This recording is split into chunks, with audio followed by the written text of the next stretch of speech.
Confie-toi en l'Éternel de tout ton cœur et ne t'appuie pas sur ton intelligence. Ok, donc ça c'est Proverbe 3 verset 5 et c'est super inspirant. Mais si vous êtes comme moi, ça sonne nickel comme un concept théorique, mais j'ai aucune idée à quoi ça ressemble en pratique. Je crois que c'est pour ça que la Bible est tellement remplie d'histoires et c'est en les lisant qu'on apprend ce que ces préceptes spirituels veulent vraiment dire en pratique. Et donc on va parler de 3 hommes. Gédéon, Samson, David. Alors Gédéon, il y a un seul mot pour le décrire, c'est un loser. C'est le fils de Joas qui est descendant d'Abiézer, qui est un des derniers à être mentionné dans la liste des descendants de Manassé.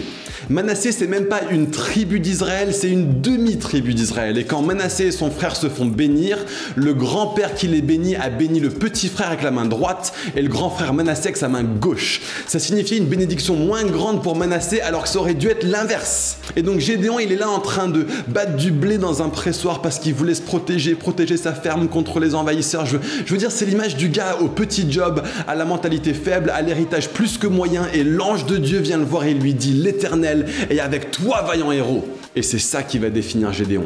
Dieu va l'utiliser de façon puissante parce qu'il va comprendre que sa condition ne définit pas ce que Dieu peut faire avec lui. Il décide de ne pas se reposer sur son intelligence, mais de se confier en l'Éternel de tout son cœur.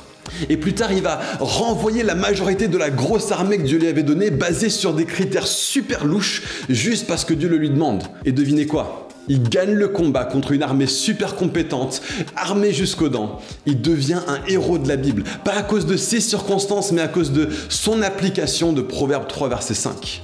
2, on a Samson. Alors lui, c'est monsieur succès, c'est monsieur muscle, monsieur capable, c'est l'homme à femme, c'est le blond de Gad Elmaleh en fait. Enfin, il a la classe internationale dans tout ce qu'il fait et c'est curieux parce que plus il cherche à prendre son destin en main, plus il va se ruiner. Donc, contrastez Samson et Gédéon et décidez aujourd'hui que votre condition naturelle ne va pas définir là où vous finirez. Ce qui va déterminer votre fruit, c'est la mesure dans laquelle vous appliquez Proverbe 3, verset 5. Alors, est-ce que ça veut dire que le talent naturel n'est rien ? Pas du tout. C'est juste que Samson avait oublié que toute sa force était un cadeau de Dieu en premier lieu. Regardez David. Lui aussi, ultra compétent, beau gosse, musicien, poète, guerrier, stratège, tout. Mais la Bible le recommande pour son cœur.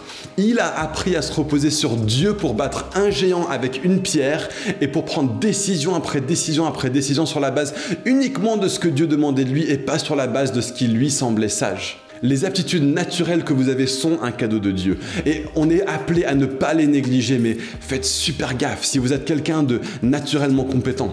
Proverbe 3, verset 5, c'est la différence entre une vie à la David et une vie à la Samson. Et je veux dire, quelle indignité d'avoir été doué comme Samson et de finir derrière des Gédéons, qui n'avaient rien de façon naturelle, mais qui ont appris à se reposer sur Dieu. Donc, plutôt que de vous focaliser sur le développement de votre potentiel et de vos aptitudes naturelles, donnez-vous à vraiment croire et à vraiment vivre. Proverbe 3, verset 5. Confie-toi en l'Éternel de tout ton cœur et ne t'appuie surtout pas sur ton intelligence.